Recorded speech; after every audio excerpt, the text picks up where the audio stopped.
At a distance of about 16 billion miles from home, there is a fragile piece of 1970s engineering that's hurtling through space at roughly 50 times faster than the speed of sound.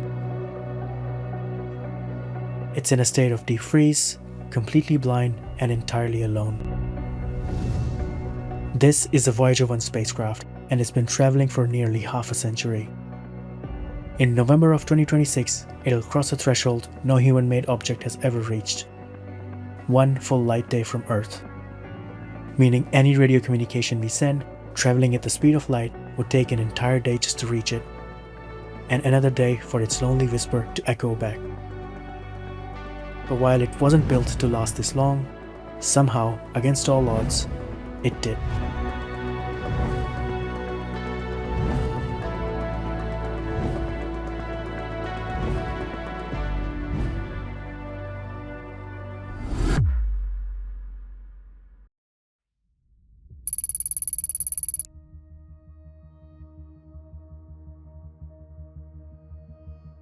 To understand how it got there, we need to go back in time to the 1960s. Back then, looking at the solar system felt as if we were looking through a keyhole. Even if you pointed the most powerful telescopes on Earth toward Jupiter and Saturn, you would only see blurry, pixelated spheres. The details, such as intricate storms and complex rings, were hidden from view.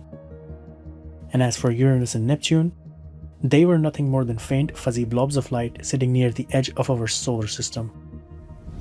Astronomers wanted to take a closer look and study these neighboring worlds in detail, but they were simply too far away.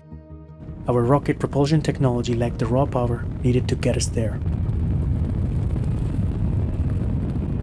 But in the mid-1960s, an engineer named Gary Flandro was working through orbital calculations at NASA's Jet Propulsion Laboratory when he discovered something extraordinary.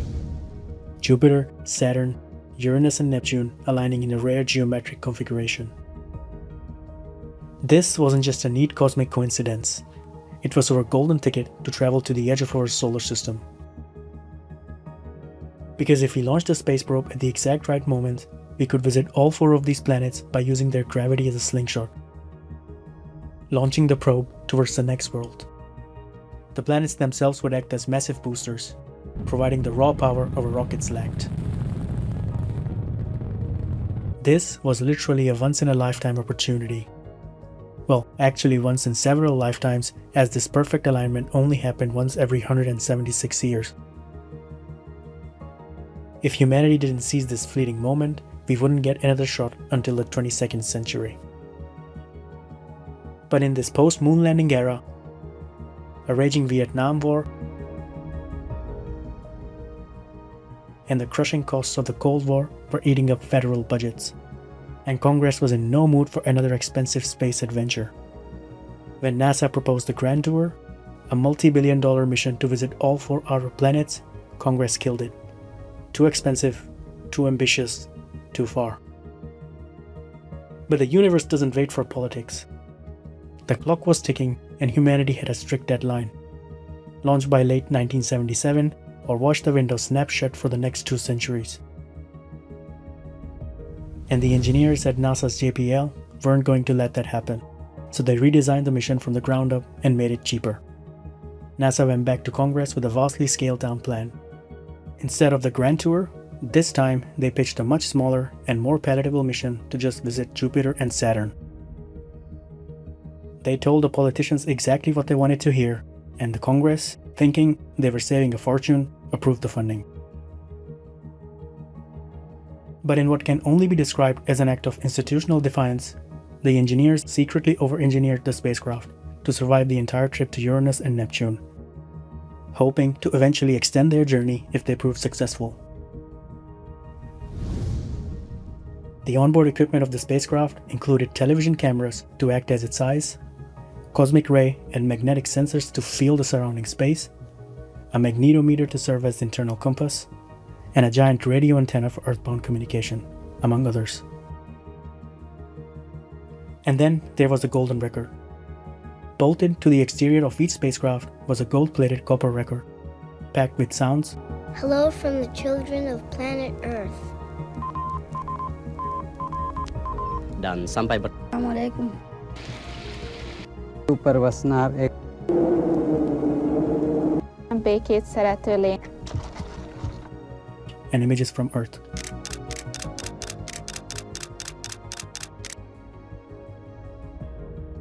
The engineers knew that once the probes finished their work, they would drift through the universe forever. So they designed the record as a cosmic message in a bottle, a greeting card to any extraterrestrial intelligence that might find them millions of years from now. The cover of the golden record contained instructions on how to play it, how fast to spin it, and how to convert sound waves into images. It also included the location of our solar system with respect to 14 known pulsars around Earth, basically our return address. And finally, a drawing of a hydrogen atom, the most common thing in the universe, which acts as a universal clock to tell those aliens exactly how long a second is. And thus, the Voyager mission was born. 2 identical probes, twin siblings, 1 mission. Study the worlds of our outer solar system. And in the summer of 1977, the window finally arrived. Voyager 2 launched first on August 20, followed by Voyager 1 just 15 days later. A one-way voyage and no way back home.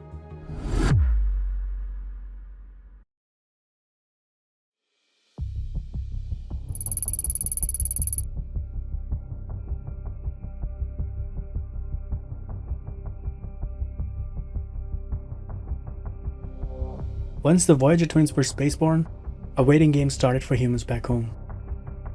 Fortunately, they didn't have to wait long. Just a couple of weeks later, Voyager 1 captured this, the first ever single-frame image of the Earth-Moon system. Despite launching first, Voyager 2 was already falling behind.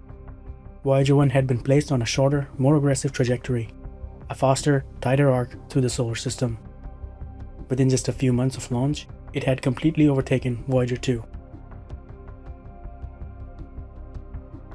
As Voyager 1 approached Jupiter in 1979, it took images of the planet at regular intervals. Every Jovian day, which is about 10 Earth hours, it captured a frame. 66 Jovian days, 66 images. JPL engineers took that data and created a time-lapse of Voyager's approach.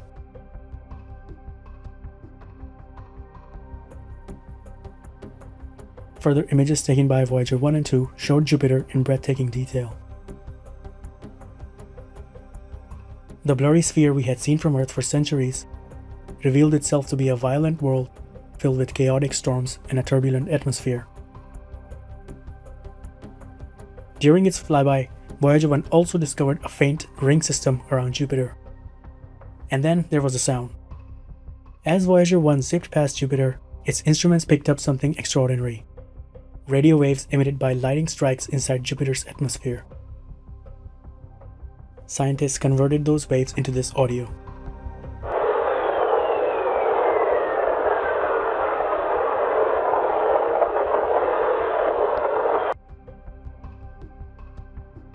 But the real surprises weren't on the planet. They were orbiting it. The Voyager twins discovered 3 previously unknown moons orbiting Jupiter. As they continued to study Jupiter's moons, they sent back unexpected results. For centuries, scientists assumed that outer moons were just frozen, barren rocks. The Voyagers shattered that assumption in a matter of hours. First, they encountered Io. Instead of a frozen rock, the images revealed a strange, multicolored landscape. It had oddly shaped pits, mountains taller than Everest, and more surprisingly, it had volcanic activity. This was the first world confirmed to have active volcanoes beyond Earth. And these features, they were the result of Io being torn apart from the inside by immense gravitational pull of Jupiter and 2 other moons, giving it permanent scars. Then came Europa. Europa was something else entirely. The images revealed a bright, smooth, icy world. It had a complex web of dark, reddish streaks, suggesting that the icy crust had cracked and was getting filled in by material from the interior. This led scientists to hypothesize that a warm, liquid ocean might be lying beneath an outer shell of ice, and since water is the stuff of life, it meant a potentially habitable subsurface ocean. For the first time, the possibility of life elsewhere in our solar system didn't feel like science fiction. It felt within reach. And this laid the foundation for NASA Europa Clipper mission, designed to investigate the moon's habitability, which will reach Jupiter in 2030. But as far as the Voyagers were concerned, Jupiter was only the beginning. Up next was Saturn, and little did they know, their destinies were about to change forever.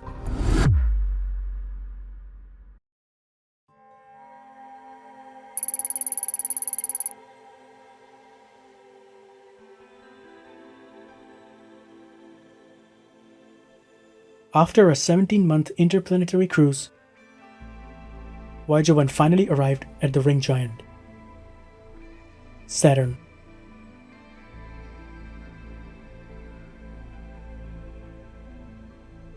From Earth, Saturn had always looked almost unreal. A pale golden world wrapped in smooth, broad bands of rings. But as Voyager 1 closed the distance, cameras captured something entirely different. The rings weren't smooth. They were actually made of thousands of fine ringlets. A dynamic, swirling highway made of billions of individual ice particles and rocks circling the planet, resembling a vinyl record. Voyager also revealed tiny shepherd moons at work inside the rings. Small, natural satellites whose gravity could clear gaps, shape edges, and keep ring particles contained, guiding them like a cosmic shepherd. But as the mission reached its peak, the twin probes found themselves heading toward a devastating fork in the road. You see, Saturn was supposed to be a stepping stone, but it was also home to a mysterious giant moon named Titan. For years, scientists had known that Titan was the only moon in the solar system wrapped in a thick atmosphere, a dense orange haze that completely hid its surface from view. They suspected that beneath that toxic haze, strange chemistry might be taking place, maybe even the raw ingredients of life. But there was a massive catch. To get close enough to Titan to study its atmosphere, Voyager 1 would have to execute a dangerous, ultra-close flyby, which meant Titan's gravity would violently bend its trajectory, flinging it upwards out of the planetary plane and into early isolation. The engineers faced a critical choice: let Voyager 1 continue on its current trajectory and preserve a possible path towards Pluto, or make a detour for a close flyby of Titan. NASA chose the latter. Science demanded it. Titan was just too important to pass. The possibility of prebiotic chemistry, of conditions that might mirror early Earth, wasn't something you flew past just to stay on schedule. And so, in November of 1980, Voyager 1 made its historic dive past the mysterious moon. It gathered everything it could: atmospheric density, temperature, chemical composition, and then the gravity took over and flung Voyager 1 upwards out of the planetary plane. Voyager 2, still following behind, was now completely alone. It would have to carry the rest of humanity's hopes through Uranus and Neptune by itself. Two siblings, born from the same cradle, now permanently separated by cosmic destiny.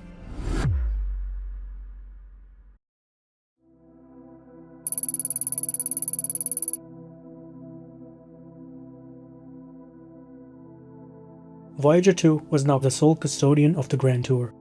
No twin to follow, no sibling to chase.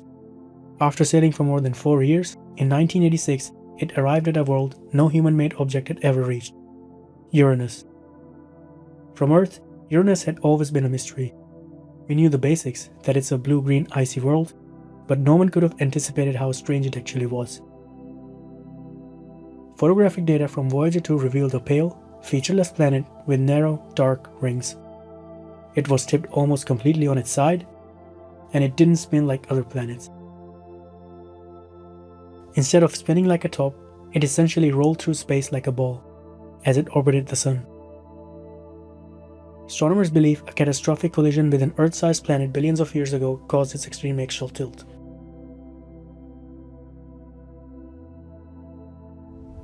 During this historic flyby, Voyager 2 spent days mapping Uranian satellites, capturing beautiful images of the complex terrain on Ariel, the fractured surface of the icy moon Miranda, and the full disk views of Titania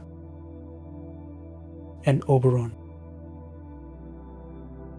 But there was no time to linger. Up next was Neptune.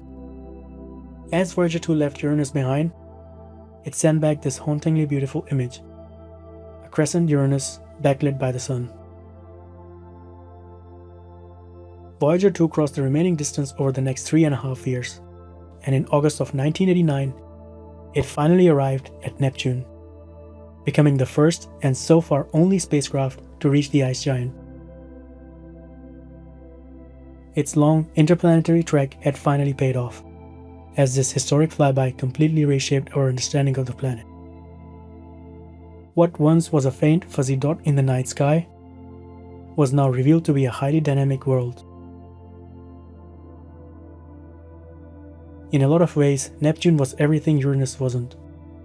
Where Uranus had been eerily calm, Neptune had a massive Earth-sized storm, bright high-altitude clouds casting shadows on the atmosphere below, and supersonic winds, the fastest ever recorded in the solar system, with gusts reaching 1200 miles per hour. Then, Voyager 2 directed its attention toward the Neptunian moons. It confirmed the existence of several previously undiscovered moons, but when it focused on Triton, astronomers witnessed something strange.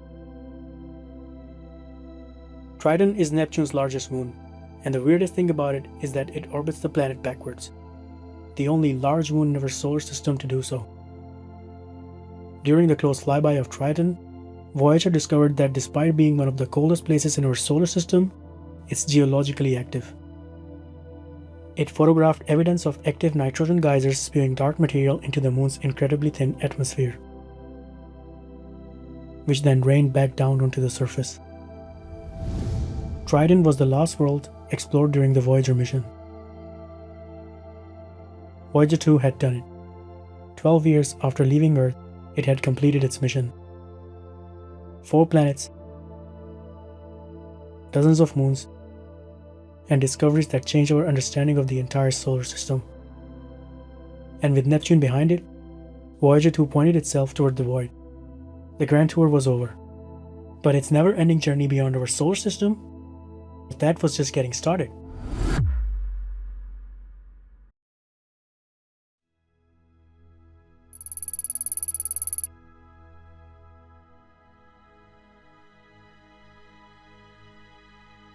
After its historic flyby of Titan, Voyager 1 was ejected out of the planetary plane. Its primary mission was complete, and it was left wandering through empty space. No destination left to reach, and no moons or planets left to study. Its cameras quietly went into idle mode, as there was simply nothing left to see. And while Voyager 2 was busy exploring Uranus and Neptune, Voyager 1 just continued flying for nearly a decade toward the dark and uncertain ocean beyond. No mission, no purpose.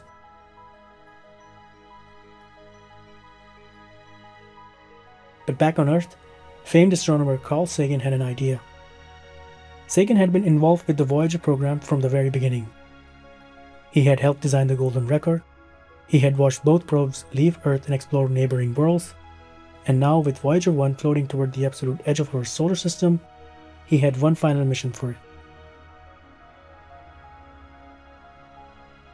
Sagan wanted the probe to turn around, to look back at a planet it had left behind. But convincing NASA to perform this maneuver proved to be an uphill battle. Engineers were worried that pointing the highly sensitive cameras so close to the blinding glare of the sun might permanently destroy the sensors. But Sagan campaigned for it for years. He argued that a photo of our home from the edge of the solar system would change humanity's perspective forever.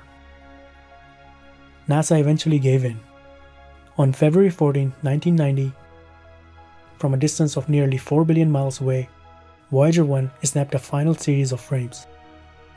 Alongside images of Neptune, Uranus, Saturn, Jupiter, and Venus, It captured a portrait of Earth nestled within a scattered ray of sunlight, an image now known as the pale blue dot. Everything you know and love fits inside that single pixel. This image revealed humanity's true place in the universe. By capturing Earth as a mere speck of dust in the vastness of space, it showed humanity how insignificantly small they really are. And then the cameras went dark. Exactly 34 minutes after capturing the pale blue dot image, Voyager 1 permanently turned off its cameras forever, saving its precious power and freeing up memory for its other sensors. Both Voyager spacecraft were now drifting through the darkness completely blind, about to start the next chapter of their long, solitary cruise. The next time the Voyagers made major headlines, 22 years would have passed on Earth.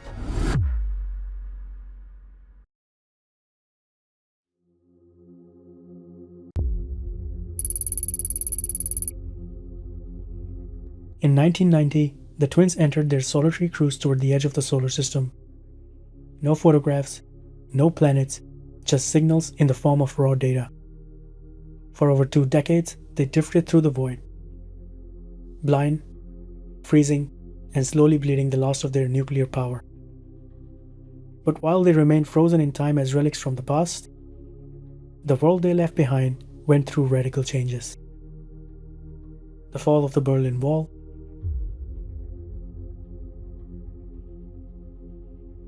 the collapse of the Soviet Union,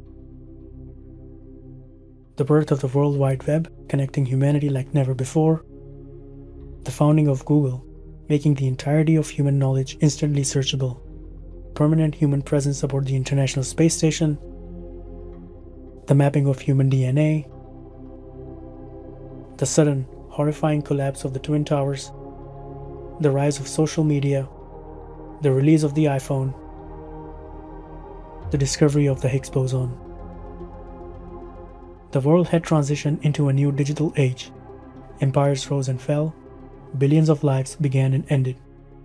But out here, in the unchanging vacuum of space, nothing. The twin remains exactly as they were. Analog pieces of hardware from the 70s, quietly pushing the boundary of human knowledge. But in August of 2012, that silence was broken. After 35 years of continuous flight, Voyager 1's sensors detected something strange. The steady stream of hot, charged particles blowing from our sun, the solar wind, suddenly dropped to zero. In its place, instruments recorded a violent surge in raw cosmic radiation. Millions of high-energy rays, firing from deep within the galaxy, slammed into the spacecraft. Voyager 1 had officially breached the heliopause, the invisible boundary line where the sun's protective magnetic bubble ends and the rest of the Milky Way begins. This was a monumental milestone. Voyager 1 had just become the first human-made object in history to enter the true interstellar medium. 6 years later, in November of 2018, Voyager 2 reached the exact same milestone. By this point, the twin probes were so far away that a single command from Earth took more than 16 hours to reach them, and just as long for a response to return. It felt like they had finally left our solar system. But far from it. While they had left the protective bubble of the sun, they had not left its gravitational grip. You see, the true edge of the solar system lies beyond the Oort cloud. A massive, enveloping sphere of icy debris is still bound by our star's gravity. At its current speed, it will take Voyager 1 about 300 years just to reach the inner edge of this cloud, and another 30,000 years to completely fly past it.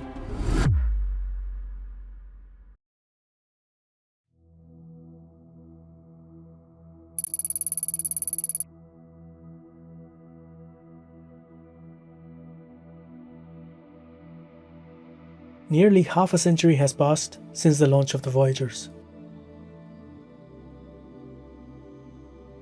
Since then, both spacecraft have traveled tens of billions of miles from home.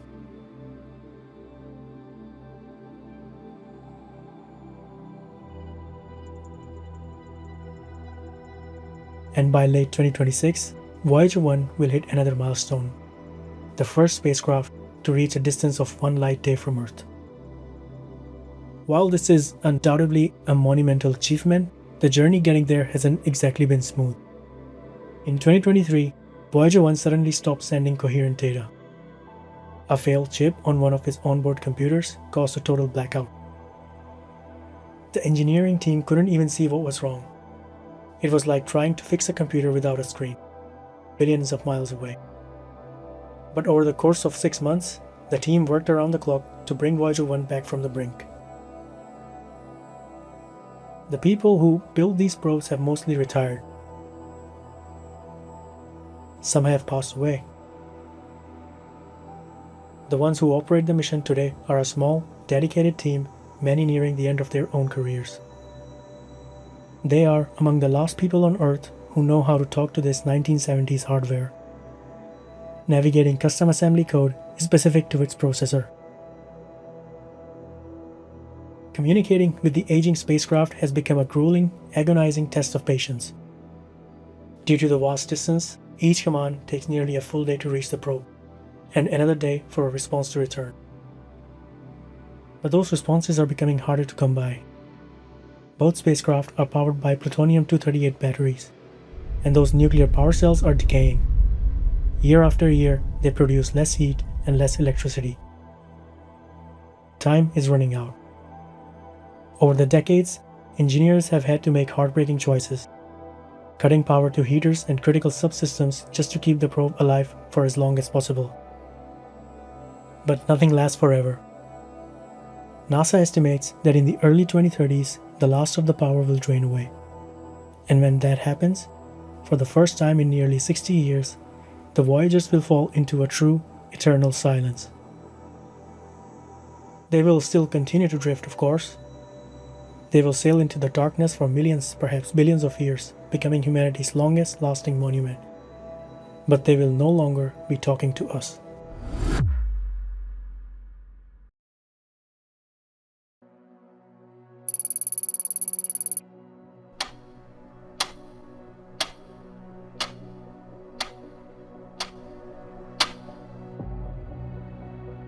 The day we no longer receive any data is the day that will mark the end of the Voyager mission. The twins will become true ghost ships, drifting in the opposite directions through the Milky Way, carrying the story of humanity with them. They will effortlessly outlive our future generations, our cities, and eventually even the sun itself. In about 30,000 years, they will finally escape the sun's gravitational grip, traversing the vast space between star systems. In 40,000 years, both Voyager 1 and 2 will pass within 1.7 light years of two different nearby stars. No longer bound to a single star, they will be free to enter the cosmic currents of the Milky Way. They may drift past hundreds of other stars and thousands of planets during their never-ending interstellar travel. In a few 100,000 years, their trajectories may carry them deep into the glowing hearts of stellar nebula. Millions of years later, they may cross paths with pulsars, the rapidly spinning corpses of dead stars, or skim the precipice of stellar black holes, the gravity wells from which not even light can escape. In 250 million years, they will complete one full orbit around the center of the Milky Way. In a billion years, they will have completed several. For eons, they will remain prisoners of our galaxy, unable to escape its gravity, until the gravity itself begins to change. In 4 to 5 billion years, the Milky Way is expected to collide with the Andromeda Galaxy. During this violent merger, gravitational chaos will disrupt stellar orbits. Current computer models suggest that at that moment, the Voyagers are highly likely to be slung out of the newly formed galaxy entirely, roaming the vast, empty void between galaxies, potentially forever. While it is fun to speculate the fate of the Voyager spacecraft, the truth is that no one truly knows what will happen to them. They may drift through the infinite dark for all eternity, or they may collide with icy debris while passing through the Oort cloud and be lost to the void.